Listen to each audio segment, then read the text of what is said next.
আসসালামু আলাইকুম, সবাই কেমন আছেন? আজকে আমি চানা দিয়ে কচু দিয়ে পাক করবো। এই যে কড়াই বসাই দিছি, দিয়ে দিলাম তেল। পেঁয়াজটা কিন্তু আমি আগে দিয়ে দিছি। শর্টকাটে একটা রান্না দেখাইতেছি আপনাদের।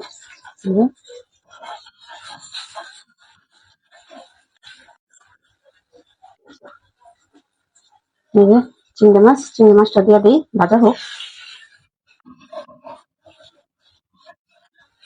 চিংড়ি মাছটা পেঁয়াজটা কিন্তু ভাজা হয়ে গেছে, এরপরটা দিয়ে দিলাম কাঁচামরিচ,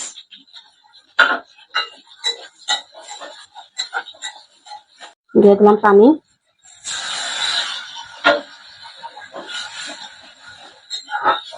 দিয়ে দিলাম লবণ, মরিচ গুঁড়া, হলুদ গুঁড়া।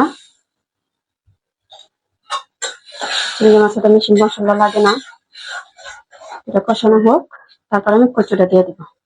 মশলাটা কিন্তু কষানো হয়ে গেছে, তেল উঠে গেছে। এরপর যে আমি কচুটা দিয়ে দিই।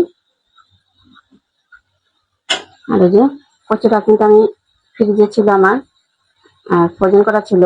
এই যে কচুটা আনছিলাম, পরে খাওয়া হয় নাই, পরে আমি কাইটা আমি ডিপে এইভাবে ধুয়ে রেখে দিয়েছিলাম।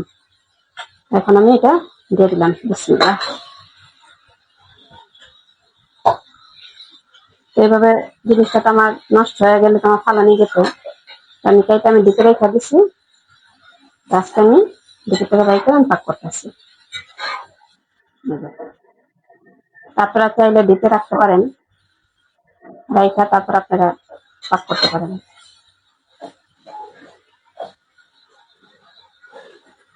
একটু কষানো হোক। কচুটা কিন্তু আমার কষানো হয়ে গেছে, এরপর যে আমি দিয়ে দিলাম জলে পানি।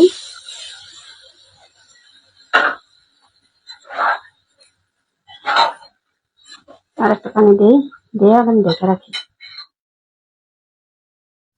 এই যে দিলাম পানি, এরপর যে আমি ঢাকা দিই বড় কষার জন্য, আর কচুটা গলার জন্য।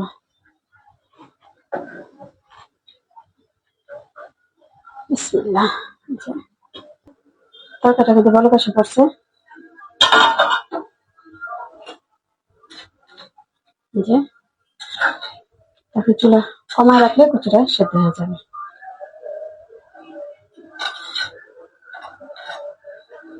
আমি এখন চুলাটা কমায় রাখি, আস্তে আস্তে কচুটা সেদ্ধ হোক, তারপরে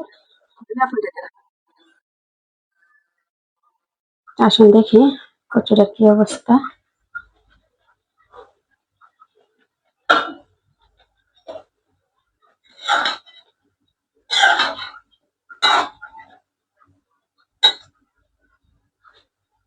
গলছে দিয়ে কচুগুলো গেছে,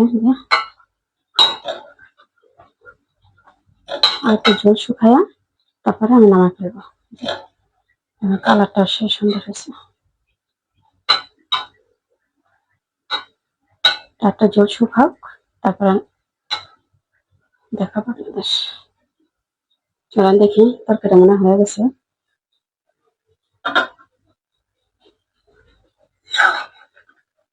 তরকারিটা আমার মোটামুটি হয়ে গেছে, কচু রয়ে গেছে।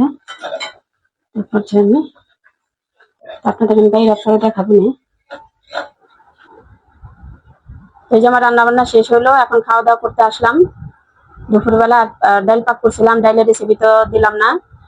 তো এই যে কচুটা পাক করলাম চিংড়ি মাছ দিয়া, ভোজন করা কচুটা ছিল আমার ফ্রিজে, দেখাইছি তো আপনাদের।